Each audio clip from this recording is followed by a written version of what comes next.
पृथ्वी एक ऐसा ग्रह जो हमारा घर है। हजारों ग्रहों में यह एक ग्रह है जहां जीवन मुमकिन हो पाया। वहीं जिन जगहों पर आप किसी भी तरह के जीवन की उम्मीद नहीं कर सकते, वहां भी कुछ जिद्दी तरह के जीवन मौजूद है। फिर वो पहले कभी ना खोजे गए महासागरों की ठंडी गहराई हो, या धरती के केंद्र से भाप उगलने वाले गर्म गीजर हो, या सहारा के रेगिस्तानों से लेकर अंटार्कटिका के ठंडे बर्फीले जंगल तक, हर जगह जीवन पनपता है, जो हमें ये सोचने पर मजबूर कर देता है कि earth is equal to life, जो पृथ्वी को ब्रह्मांड का एक खास हिस्सा बनाता है। हम बहुत लकी है कि हमें इस ग्रह को अपना घर कहने का मौका मिला है, लेकिन हमें इतना कुछ देने वाले पृथ्वी को ही अब हमने एक खतरनाक मोड़ पर लाकर खड़ा कर दिया है। नतीजा, अब हम एक नई दुनिया की तलाश करने के लिए मजबूर हो गए हैं, जो शायद कई युगों बाद हमारा दूसरा घर बन सकती है। जैसा कि एक बार कार्ल सागन ने कहा था कि खोज हमारे नेचर में है। हमने एक यात्री के रूप में शुरुआत की और हम अभी भी यात्री ही बने हुए हैं।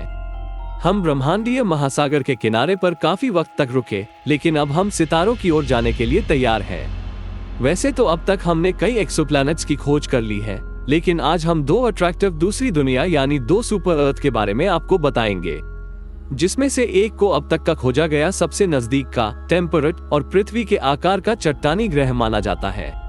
वही जो दूसरा ग्रह है वो अपने तारे के हैबिटेबल जोन में मौजूद है, जिसकी सतह पर पानी का महासागर होने की उम्मीद है। वाकई में ये सुनते ही हम एक्साइटेड हुए बिना नहीं रह सकते, है ना? तो चलिए जानते हैं कि इन दो सुपर अर्थ को कौन सी बातें खास बनाती है। स्वागत है आपका ऑर्बिट इंडिया में। दोस्तों, एक्सोप्लैनेट वे ग्रह होते हैं जो हमारे सौर मंडल के बाहर मौजूद दूसरे तारों के चारों ओर चक्कर लगाते हैं।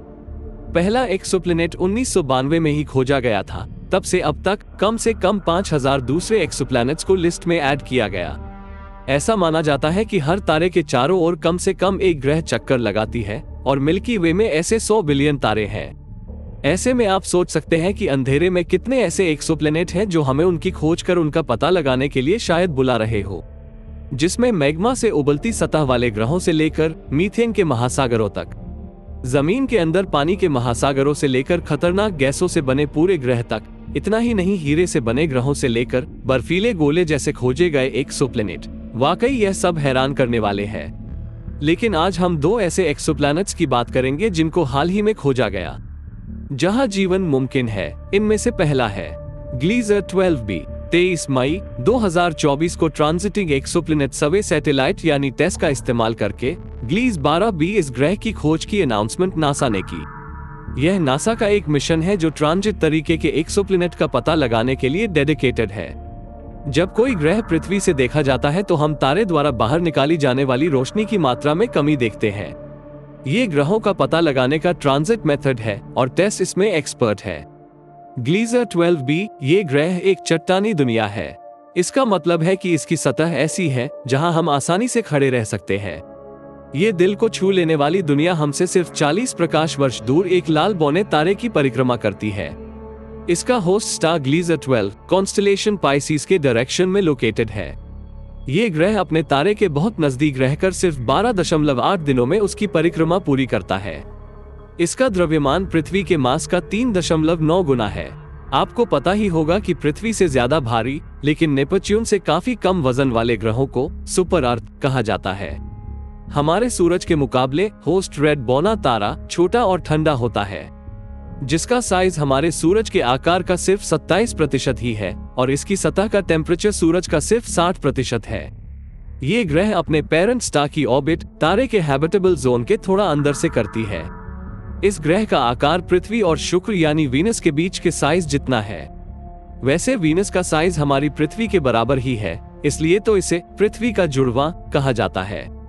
असल में वैज्ञानिक इस ग्रह को एक्सोवीनस भी कह रहे हैं। लेकिन जैसा कि आप जानते हैं कि आकार में एक थोड़ा सा बदलाव भी कई फर्क पैदा कर देता है, जैसे कि तापमान में बहुत बड़ा फर्क का होना। और इसलिए इसे और अच्छे से जानने के लिए NASA James Webb space telescope का इस्तेमाल करके इस ग्रह की और ज्यादा स्टडी करने की योजना बना रहा है। माना कि हम इस खास दुनिया के बारे में ज्यादा कुछ नहीं जानते, लेकिन अब तक हम इसके बारे में जितना भी जान चुके हैं उतनी बातें ही हमें एक्साइटेड कर रही है। जिसमें पहला ये है कि हम जानते हैं कि यह एक चट्टानी ग्रह है, और दूसरा ये कि इसका आकार हमारी पृथ्वी के साइज से मिलता जुलता है, और तीसरा ये कि यह हमारे बहुत नजदीक मौजूद है।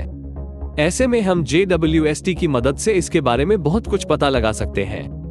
असल में एस्ट्रोनॉमर्स का दावा है कि यह आज का सबसे नजदीकी टेम्परेट, ट्रांजिटिव और पृथ्वी के साइज की दुनिया हो सकती है। एक टेम्परेट प्लैनेट वो होता है जिसका तापमान बहुत हल्का होता है, जिसमें लाइफ का आसानी से जीना मुमकिन हो सकता है।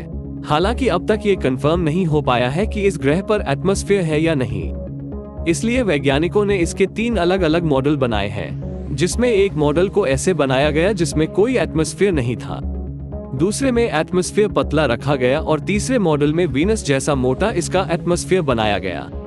तो अगर हम मान ले कि ग्रह पर कोई एटमॉस्फेयर नहीं है, तो इसका तापमान करीब 42 डिग्री सेल्सियस होगा, और अगर इसका एटमॉस्फेयर हुआ तो इसका तापमान पहले वाले मॉडल से ज्यादा होगा, क्योंकि एटमॉस्फेयर हीट को ट्रैप करेगा। ऐसे ग्रहों की स्टडी करना ग्रहों में मौजूद अलग अलग तरह के एटमॉस्फेयर के बारे में हमारी समझ को बेहतर बनाने के लिए खास होता है, और हम जान पाते हैं कि यह कैसे उन ग्रहों के विकास पर असर डालकर उन्हें कम या ज्यादा हैबिटेबल बनाता है। चलिए अब दूसरे सुपर अर्थ की ओर चलते हैं, जिसका नाम है K2-18b। इस दूसरे सुपर अर्थ को साल 2015 में नासा के केपलर सैटेलाइट के एक्सटेंडेड K2 मिशन के साथ खोजा गया था। केपलर नासा का पहला प्लैनेट हंटिंग टेलीस्कोप था। K2-18b ठंडे बौने तारे K2-18 के हैबिटेबल जोन में चक्कर लगाता है और पृथ्वी से 120 प्रकाश वर्ष दूर लियो यानी सिंह राशि में मौजूद है। K2-18b एक ऐसा एक्सोप्लैनेट है जो पृथ्वी से लगभग 9 गुना बड़ा है। लेकिन K2-18b पिछले साल सितंबर में तब चर्चा में आया जब नासा ने ऐलान किया कि वेब ने इसके एटमॉस्फेयर में मीथेन और CO2 की खोज की है, और यह भी बताया कि इसके एटमॉस्फेयर में इन अणुओं यानी मॉलिक्यूल्स का पता लगाना क्यों इतना खास रहा। इस ग्रह के एटमॉस्फेयर में मीथेन और CO2 की मौजूदगी बहुत खास है, क्योंकि वे हमारी इस सोच को और मजबूत करते हैं कि इस ग्रह पर हाइड्रोजन वाला एटमॉस्फेयर और पानी से ढकी सतह हो सकती है। एलियन की दुनिया में पानी की मौजूदगी की बात ही एस्ट्रोनॉमर्स और हम जैसे लोगों को उत्साहित करने के लिए काफी है। जबकि K2-18b अपने तारे के हैबिटेबल जोन में मौजूद है, और अब वेब की वजह से मीथेन और CO2 जैसे कार्बन वाले मॉलिक्यूल्स की वजह से यह जाना जाता है। K2-18b की लाइफ को सपोर्ट करने में ये कितना काबिल है, इस बारे में श्योरली हम अभी तक कुछ नहीं कह सकते। लेकिन यहाँ एक सवाल दिल में आता है कि वैज्ञानिक कैसे पता लगाते हैं कि ग्रह के एटमॉस्फेयर में कौन सी गैसें मौजूद हो सकती हैं। यह एक बहुत ही सिंपल मेथड है। K2-18b का पता पहले से बताए गए ट्रांजिट मेथड द्वारा भी लगाया गया था। दरअसल ट्रांजिट के दौरान ग्रह के होस्ट स्टार से रोशनी वेब जैसे टेलीस्कोप तक पहुंचने से पहले ग्रह के एटमॉस्फेयर से होकर गुजरती है, और आप उस रोशनी में ग्रह के एटमॉस्फेयर में मौजूद गैसों के संकेत देख सकते हैं। इसलिए वैज्ञानिक पहले ट्रांजिट के दौरान इन एडवांस टेलीस्कोप्स का इस्तेमाल करके ग्रह के स्पेक्ट्रा को हासिल करते हैं, और स्पेक्ट्रा से वे ये पता लगाते हैं कि ग्रह के एटमॉस्फेयर में कौन से मॉलिक्यूल्स मौजूद हो सकते हैं। यूनिवर्सिटी ऑफ कैम्ब्रिज के करंट रिसर्च पेपर के लीड ऑथर निक्कू मधुसूदन ने कहा कि हमारा अल्टीमेट गोल एक हैबिटेबल एक्सोप्लैनेट पर जीवन की पहचान करना है, जो ब्रह्मांड में हमारी जगह के बारे में हमारी समझ को बदल देगा। ऐसे में उम्मीद करते हैं कि इस लिस्ट में ऐसे और भी आकर्षक बाहरी ग्रह जुड़ते रहें, और एक दिन हम इनमें से किसी ग्रह पर किसी न किसी रूप में जीवन के ठोस संकेत खोजने में सफल हो जाए।